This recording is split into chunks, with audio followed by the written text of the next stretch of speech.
Mais alors c'est vrai ou pas ces histoires d'images subliminales? Ouais, quand Bébé Herman passe sous la jupe d'une assistante, ou quand Jessica Rabbit a l'accident de voiture, et ben les dessinateurs ils se sont fait plaisir. Mais ça sert à rien d'en parler, hein, ils ont gommé tout ça pour la sortie en DVD. Ils ont gommé quoi? Bah Jessica Rabbit, on voyait qu'elle avait pas de culotte quoi. Ah d'accord, j'ai vraiment cru que vous alliez déraper là. Moi aussi Michel. Bref, bonjour à tous et bienvenue dans Fort Accord, votre analyse d'après-film en compagnie de Michel, le spécialiste technique de l'émission, qui va nous parler aujourd'hui de Roger Rabbit. Bonjour Michel. Bonjour Michel, une perche dans le plan, un homme qui plie 2 fois son papier, rien ne m'échappe. Et vous savez pourquoi je dis ça? Un homme qui plie 2 fois son papier? Parce que Bob Hoskins il vient de plier 2 fois son papier, oui. Bon, revenez en arrière. Lâchez-moi la main Michel. Bon là il le plie une fois, faites votre rond jaune. Et là il le plie à nouveau, bah faites le rond jaune. Bah mais vous me donnez pas d'ordre. Eh bah surprenez-nous alors. Vous avez qu'à me laisser parler, je voulais vous montrer que Bob Hoskins a 2 ombres là et là, ce qui est absolument impossible en extérieur. Ou alors, il faudrait 2 soleils, comme sur Tatooine, sauf que là, on n'est pas dans un univers fictif. Quoique Toonland puisse être considéré Ouais, bon, c'est bon, comme... on a compris, c'est un éclairage de studio. Bon, la suite Michel. D'accord Michel, regardez cette scène. Qu'est-ce qui s'est passé, hein? Vous voyez l'œuf que ce monsieur à gauche tient dans sa main? Alors le mec se moque de Bob Hoskins, et Bob, il est vénère. Oh, mais tu as été engagé par la mère Michel qui a perdu son chat. Et toi, tu vas l'aider à le retrouver. Coup de pied en arrière dans le tabouret du bar. Et là, qu'est-ce qu'on voit? L'œuf complètement dépioté. Je ne travaille pas pour les tous. Je vous la repasse. Vous allez voir que c'est pas possible. Là, l'œuf est intact, ce qui laisse seulement, top, 1, 2, 3 secondes pour le décortiquer entièrement. Bah moi je suis sûr que c'est possible. Et ça, c'est possible? Vous aimez Betty Boop? Bah oui, c'est un peu un fantasme. S'exciter sur un cartoon, la honte. Vous voulez que je rappelle ce que vous faisiez quand on jouait à Tomb Raider? Bah non, bah Voilà, non. donc on enchaîne. Alors, regardez bien Betty Boop. Betty? Elle porte un plateau, elle le pose sur une table devant elle, comme le laisse supposer ce petit bruitage. Qu'est-ce que tu fais ici? Jusque-là, rien d'anormal. Si ce n'est que sur le plan large, eh bah, y a pas de table. Ok, ça c'est pas mal. En même temps, je rappelle quand même que le film c'est juste une prouesse technique. D'accord, c'est une prouesse, mais il y a des choses qui s'expliquent pas. Prenez cette scène. Hé Roger, comment t'appelles le milieu d'une chanson? C'est pas un pont. Pause. Regardez bien le pont ici. Mais qu'est-ce qu'il a le pont? Bah, il y a aucune voiture dessus, 2 lignes jaunes ici, et rien d'autre. Alors expliquez-moi d'où sortent toutes ces bagnoles, les lignes blanches et cette barrière au milieu. Je vous la repasse à vitesse réelle. Ouais, là c'est vrai que c'est bizarre. Et encore, je pourrais vous montrer que la barrière casse avant que la voiture ne l'ait touchée. Mais ce serait assez injuste de chipoter comme ça. C'est vrai. En revanche, là, c'est trop flagrant pour que je me taise. Regardez ce méchant toon. Je vous la repasse au ralenti, vous allez voir que les cartons bougent avant que le toon les ait touchés.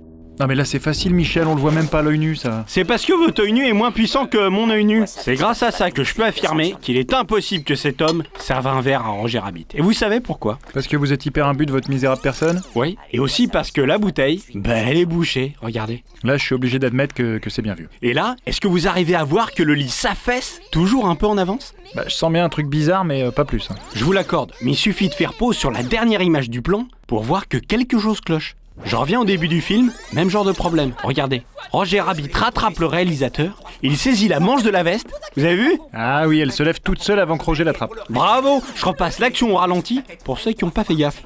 Ah mais quand même Michel, c'est un peu dégueulasse, est-ce qu'on peut parler d'erreur pour un truc aussi compliqué à faire? Bah oui, parce que les dessinateurs sont en fin de chaîne. Ils avaient qu'à adapter leur dessin à l'image pour que ce genre de choses n'arrive pas. C'est comme dans cette scène, regardez c'est quoi le féminin d'hippopotame? Femelle hippopotame. Ah, vous êtes sûr? En même temps, on s'en fout. L'hippopotame s'assoit sur le banc et hop, le petit vieux est propulsé.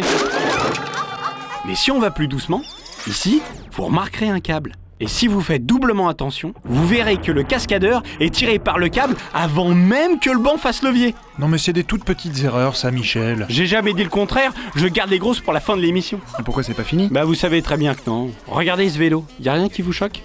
Y a un pélican dessus? Non mais ça d'accord, derrière il y a aussi des balais qui dansent. Mais c'est pas ça qui est bizarre, enfin si ça c'est bizarre, mais enfin bref, je vous la remets.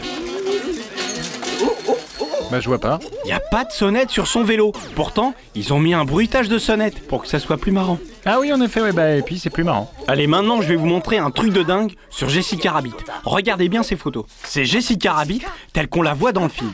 C'est impossible. Je ne le crois pas. Ça ne se peut pas. Ça n'est pas possible. Sauf qu'à un moment, regardez ce journal.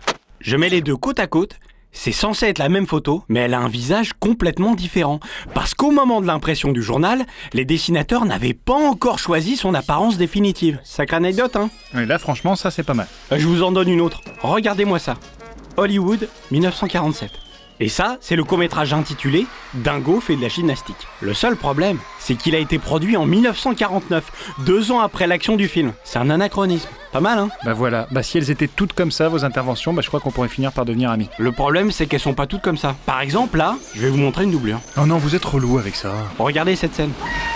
Le méchant se prend un coup de lance à l'acide. C'est de la trempette. La trempette. Et là, on voit bien que c'est pas du tout le même visage. Logique, allez-vous me dire, c'est un cascadeur et c'est bien normal de protéger l'acteur face à un jet haute pression. Voilà. Mais est-ce que cette scène où le mec ne fait que patauger gentiment dans la flotte nécessitait une doublure? Bah oui, c'était certainement pour que Christopher Lloyd se repose. C'est une explication plausible. Et comme vous me paraissez bien réactif aujourd'hui, Bah ça veut dire quoi ça? je voudrais votre avis sur cette petite séquence. Benny, c'est toi? Roger Rabbit a une lettre dans la poche qui est éjectée ici. Roger, sors-moi de là! Benny, on a un moyen de transport! Ouais, et vous voulez mon avis sur quoi? Sur la main qui jette la lettre par l'ouverture. Moi, je dirais que c'est celle d'un technicien, mais qu'on a redessiné une main un peu cartoon par-dessus, en noir, pour que personne ne le remarque. Mais vous avez peut-être une autre explication. Non. C'est tout. J'espérais que vous seriez un peu plus participatif. Je vais pas dire n'importe quoi pour faire le malin, j'en sais rien, point barre. Oh, je voulais juste être sympa. Bon, peut-être que ceci ravivera votre enthousiasme. Regardez cette loupe. Qu'est-ce qu'on voit dedans, hein? Pause. Une perche Ah. de micro. C'est à moi de le dire. Bah j'essaie de me montrer un peu plus participatif. Salaud. Mais vous savez quoi Michel? Une fois tous les 15 jours cette émission, bah c'est trop. C'est normal, en amitié, il y a des hauts, il y a des bas. Michel, on n'est pas amis. Mais finissons en beauté avec cette scène. C'est la patrouille! Je vous la repasse au ralenti. Regardez, sous le dos de Bob. Qu'est-ce que c'est, Michel? Ah oui, ouais. Qu'est-ce que c'est, hein? Michel? Une planche à roues? À roues? Lette.